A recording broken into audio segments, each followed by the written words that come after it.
कमल Shah KTLF बीपो ख़ास अगवान ज़िला bypass अगवान जी त उस्ताद न्यूज़ चैनल यूट्यूब जो एडिटर साईं मोहम्मद रमज़ान मेमन साहब जो यूट्यूब उस्तादनि जे हक़नि जे लाइ ठाहियो है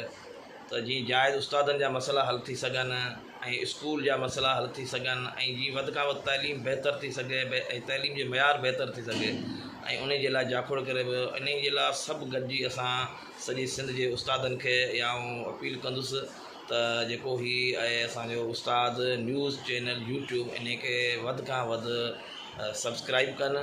ऐं हुन खे अॻिते शेयर बि कनि जीअं सॼे पूरी दुनिया में इहो आवाज़ु उस्तादनि जो पहुचे जी उस्तादनि जा जाइज़ मसला वधि खां वधि हल जल्दी थी सघनि ऐं उस्तादनि जे मसइलनि सां गॾु तइलीम जा जेका मसला आहिनि स्कूल जा मसला आहिनि तइलीम जे मयार आहिनि जेकियूं ज़रूरत आहिनि उहे पूरी थी सघनि ऐं हीउ जेको हर उस्ताद जो पंहिंजे फ़र्ज़ु सम्झी इन खे भरपूर नमूने सां इन यूट्यूब खे सब्सक्राइब कनि ऐं इन जे लाइ असां सभु गॾिजी उस्तादनि हक़नि जे लाइ आवाज़ु बुलंद करियूं ऐं साईं एडिटर रमज़ान मेमन साहब जो किरदारु कयो आहे तमामु साराजोॻो आहे हीउ पूरी दुनिया ताईं आवाज़ु आहे उस्तादनि जो हीउ चैनल पूरी दुनिया ताईं ॿुधो वेंदो इन जे लाइ सभु उस्ताद वधि खां वधि सब्सक्राइब कनि जीअं जाइज़ मसला उस्तादनि जा तइलीम जा हल थी सघनि।